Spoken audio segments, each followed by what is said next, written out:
So, Esting, R, breaking up a little bit. I've actually had soundmen where I go, it's breaking up, and then you go, Ellie, is, still doing it. audio men are going crazy. Now, shall I call you Bobbie? Bobbie, Or yes. Miss? No, you call me Okay. Bobbie. Because a lot of times you do shows, and at the end, the guy, I'm known as Spunky around here, don't you? Everybody knew me as Spunky. No, I'm just known as Bobbie. Okay. Or that woman. That woman. Boy, that woman. That woman on Channel 5. Sure, Bobbie. All right. Well, Tim, here we are again. Last time we talked was here at the mansion. I think it's been 2 years ago, yes. So they gave you some Time sort of flies. super saver thing in your back, Yes, huh? it was, yeah, a plane that I had to take 2 years later. Yes. And quite economical, might I add. It was only 11 cents. We taxied all the way. Very nice. It was just going over the water that was a little well, it's uncomfortable. flat land, so it wasn't all that hard. Getting under those telephone wires is tough. Every time I talk with you, I spend all my time laughing, and they say, Bobbie, I'm sorry. you're supposed to ask him questions That's and not true. sit there Well, and laugh. Thank you very much for having me here. Here you are now, on stage. See, I've never seen you do live theater before. I haven't either. I'm going to go out in the audience one of these nights and watch myself, because I've only done it, this is the third time. I did Ensign Pulver in Mr. Roberts a long time ago. I think there was a small theater in my hometown that wanted to pay off the theater, and they thought if I came in and did a performance that it would pay off the theater. See how wrong they were. No, actually it did. And then I did a thing called Wally's Cafe about 5 years ago, and now this. Theater to me is a little restricting in that there are lines and I say and then you say. And so coming from the Carol Burnett show, where really it was probably sometimes as much as 75% ad lib, the theater is a little restricting, plus the fact I have a tendency to play around a little bit, as they say. In Mr. Roberts, I'll tell you one story where the director said, you know, when Mr. Roberts is killed in action, this is a very serious scene, and his Pulver, you know, don't mess around with it. And I said, are you kidding? And we had discussed tonight that most people have seen The Odd Couple, and if you look in the audience, some people are even doing the words with you, because it has been done a lot. So the idea is to do something different with it. So in the scene, I get a telegram and I go, oh no, and the sailor says, what's wrong? And I say, it's Mr. Roberts. What happened? And I said, he's killed in action. And everybody goes, oh, what? So one night, I could see that the audience was really yawning, and everybody on stage was not really listening to what was going on. So I get this telegram and I go, oh no, and he said, what happened? And I said, it's Mr. Roberts. And he said, what happened? And I said, they repossessed his car. Now, everybody in the audience went on as though I had said he was killed in action, and all the actors went, oh no, boy, that's a terrible. And then everyone went, did he say repossessed his car? And the audience went, and the actors went, and we never, of course, gained them again. But it's a little test I like to do once in a while. Of course, that was probably too important a test to do. The director never spoke to you again. No, that's true, actually. Yeah, that was a terrible thing to do. So it was exciting in the theater, though. Okay. Okay, go ahead. Connie Chung was muffled, but the... She sounded Oriental. Wait a minute. You rolling? Yeah. Okay. Tim, was it that somebody came to you and said, hey, we want you to go on tour with The Odd Couple, or you said, that's a play I'd like to do? It was kind of a combination. Bob Young of Starlight and Tom Hughes, about 4 years ago, have started with the Can You Do The Odd Couple, and I really never found 10 weeks to put together, plus the fact I don't like to travel that much. But the kids are older now, and I decided, well, what the heck. And having seen it so many times and having read it that many times, I practically had it already memorized before we even decided on it, because it is a classic. There's no question about it. We were discussing that you really could take any two people, put them on stage, and even have them read the lines, and people would laugh at them because it's a solid piece. So the idea is, because it has been done so much, and because so many people have, it's been done by two girls, it's been done by two guys, it's been done by dogs and cats. And so the idea is to do a different Oscar and Felix. And I think we certainly, probably this Felix certainly is more physical, obviously, than any Felix that has been done before. And that's what I do best. People come to see you from whence you came, which is really probably television and the Burnett show and everything. So, and having done many physical things on the Burnett show, to carry over a little bit of that, and as you said, things with the ladle and doing the movement of Felix on stage, I think is probably more physical than he's ever been. Did you ever consider playing Oscar, you yourself? Yes, I think in a sense the roles are interchangeable. In real life, I'm a Felix. I'm an annoying guy. I am with the kids. If there are dirty clothes in the room, I take them, I throw them on the lawn, the sprinklers come on, they have an indication that they should not be on the floor. I am constantly clean. My mother even complains about my cleaning up. I mean, she says, you know, I can't eat here anymore. You know, because you're dusting the plate while I'm eating. So I am an annoying guy in that sense. I don't know what Pat's personal life is as far as an Oscar. Judging from his room, I would say he is an Oscar. So I think the combination kind of works, but you're right, they're interchangeable. I think that some values that Pat would certainly get from Felix that I wouldn't, and what I would get from Oscar. Again, Oscar then would probably be a little more physical than he is. But you always intended to play Felix. Yes, yes. Mainly because he doesn't come on for the first 20 pages, which is very nice. It's nice to know that they're out there talking about you. Then I find out, of course, later that there are 20 pages where I'm on and Pat's not, so it worked out the same. Great entrance, wonderful entrance. Thank Now, you. did you pre-plan that and work with that, or did it just come to you? Well, I think what's happened, as I said, there are 20 pages where they're talking about this guy, and they have disclosed who we are waiting for. Now, if you just come in and go, "Hi, how are you?" people are going to go, "So what's the big deal? Why are they talking about?" So I think he has to be something unusual when he comes in the door. I mean, he has to catch your eye, and you have to know that this is why these guys were concerned with what was happening with him. The poker players are excellent. I mean, they are, and all of those fellows are like that in real life. I mean, you could take any one of them from that table and put them in real life. It's the same guy. The girls are delightful. They just, the Pigeon sisters are marvelous. They have excellent timing, because that particular section some nights could go on forever, because the audience begins to roll with the crying and the stories that he's telling and everything. And they are marvelous. They just play it like a violin. It's great to work. The whole cast is marvelous, really is. Had you ever used the ladle bit before? No, not really. Again, with that, I suppose if you wanted to go on, there have been nights where it has gone much longer.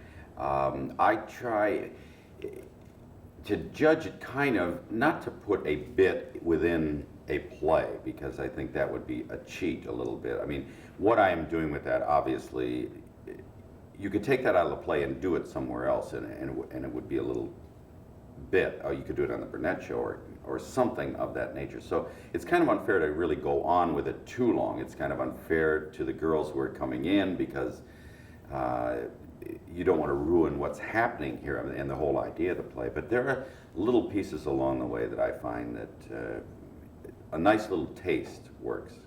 And does it ever break up the audience? I guess so, yes. Yes. You have something else going on in your life, and we'll wait until American Airlines goes by. Because we're not in the flight pattern here.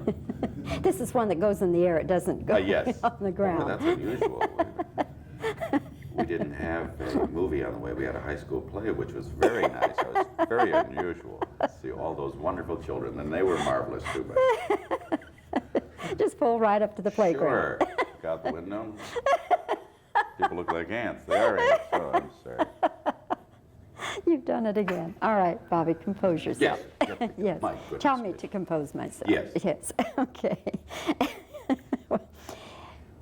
As I was saying, you have something else going on in your life right now that is marvelous. Where? Yes. Dwarf on Dwarf Golf. on Golf. Yes. This is a little character that I started on Carson, where they actually bury me in the stage and put the shoes on my knees, and it has a very strange look to it. And I did it several times on Carson, and then I thought, gee, why don't we make a little video with it, and took this character out to a golf course and buried me all over the golf course, which real pleased about that. They still have a hole in the green out there that's like this. We didn't tell them it was going to be that big. And yes, the character, it's a funny little tape, it really is. We're going to do a couple more, one on the Olympics and one on hunting Bigfoot, and then probably actually a feature with it, because it's, we figured a way to walk and do a lot more things than we have done so far with it. And for some reason, the things you try to have take off never do. But for something like this, we just went out one day and took a camera and said, let's try some things here. And it, took off. It's like some of the characters from the Burnett Show, the old man and Tudball and things of that nature just blossomed from nowhere.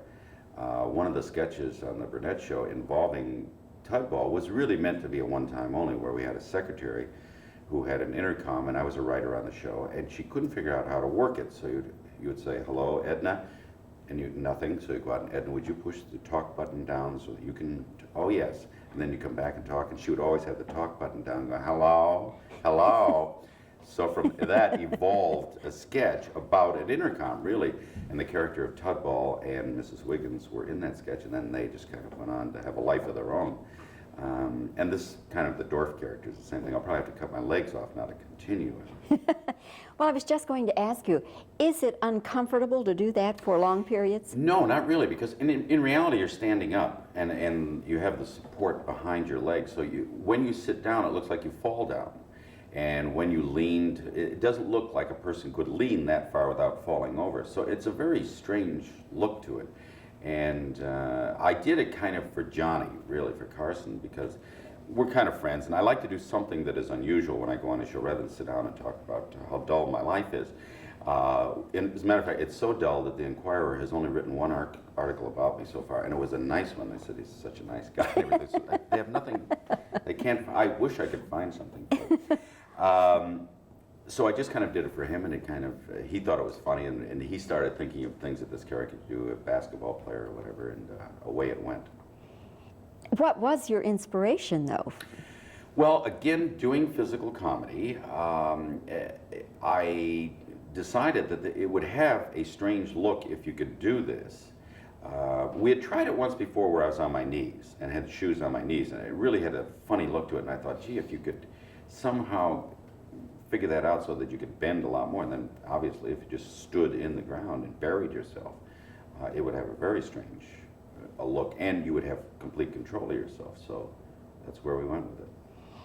And then, not that we want to give everything away, but when you're moving forward, it's just a little trench, huh? It could be that. On the Carson show, what happened was when I was playing basketball is I pretended I was getting up on a box, so that by the time I got on a box, I was really standing on the stage and the box was in front of me, but it looked as though I had climbed up onto this box because the box was in front of me.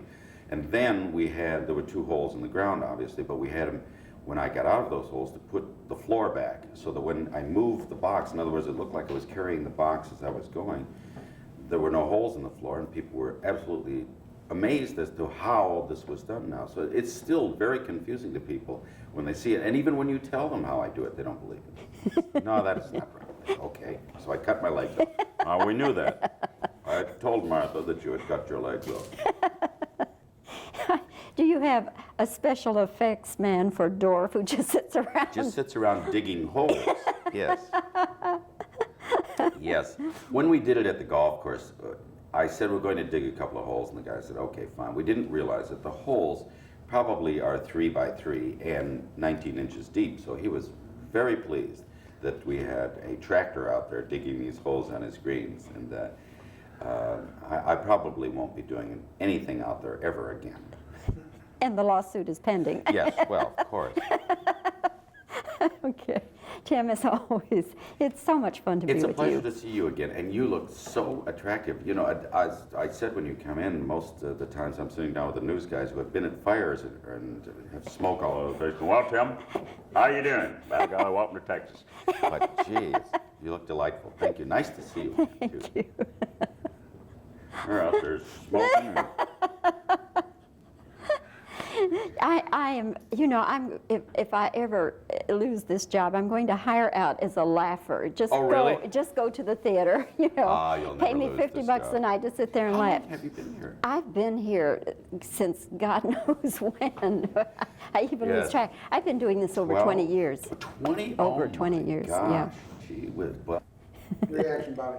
then then you have some problems. So the problem with that kind of humor is that once you do it, it does backfire. And when it backfires, it really backfires. It's like Don Rickles cannot make fun of those people without trouble eventually coming back. What was I going to say? Just talk about anything. It doesn't matter. He's I was just trying to think what I was going to talk about. Yes, these always work too. These. Yeah. Oh, these are perfect. Yes. Go. Oh God, yeah. My entire family was wiped out in a fire. Oh, I tell you. Was Pat always going to be the person you worked with, or Oscar? Yeah. In a sense, yes. We had asked Harvey, obviously. Yeah. Harvey is frightened of the stage. Obviously, as you know, he's a very unprofessional person, the way he laughed at me on the Burnett show. So he did several things in the theater. One night I went to see him in a thing called Norman, Is That You? And didn't tell him I was coming. And the play was going along very nicely, and he was doing his lines, and all of a sudden he went, ah, and he saw me. And he started kafumping and everything. So I thought I would go back and see him between acts. And I knocked on the door, and I opened the door, and there was a... Okay. Did you ever at any time consider playing Oscar rather than Felix? Okay. Why did you decide to play Felix? Are you anything at all like Felix? Okay. In real life, are you like Felix, Mr. Clean and Tidy?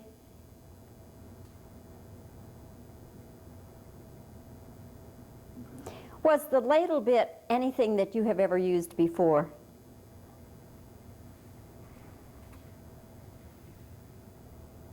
What was your inspiration for this Dorf character? How did Dorf come about?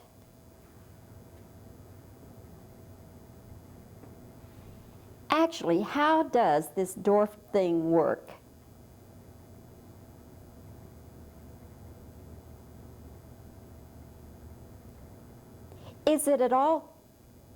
Is it uncomfortable to be Dorf for a long period of time?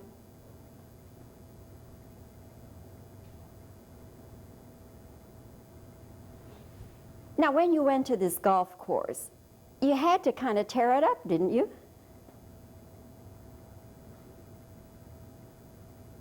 How big were the holes that you had to dig on this golf course?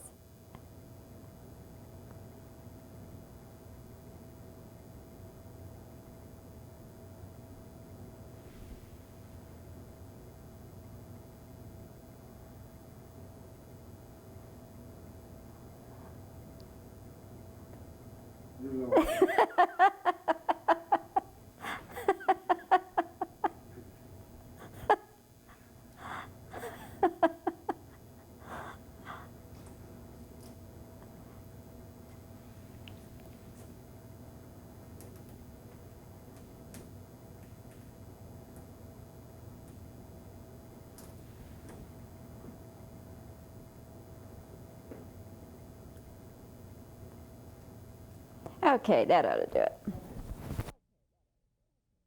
That whole while working and stuff. I probably won't, but some of the other organizers will be. Yeah. And just tell me, what does Juneteenth mean to you? What is Juneteenth? It means a celebration of black people coming to the United States and having a good time. Okay, all right. Okay, bye. Thanks a lot.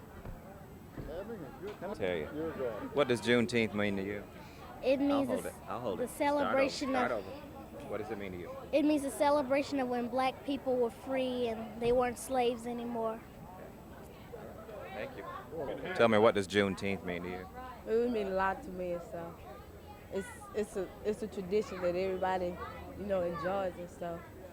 And it's fun, because every year we have this down here at the park. It's pretty nice. All right. Thanks a lot. Like that, but they wouldn't let me on TV. Tell me what Juneteenth means. It means, it's a celebration, A lot of people, it's just happiness, being around all your friends. That's about it. All right. Man, what does Juneteenth mean to you? Really, it means barbecue, watermelon, red soda water. You know how we do it. All right. Appreciate Okay. it. All right. Gotcha. Go ahead. What does Juneteenth mean to you?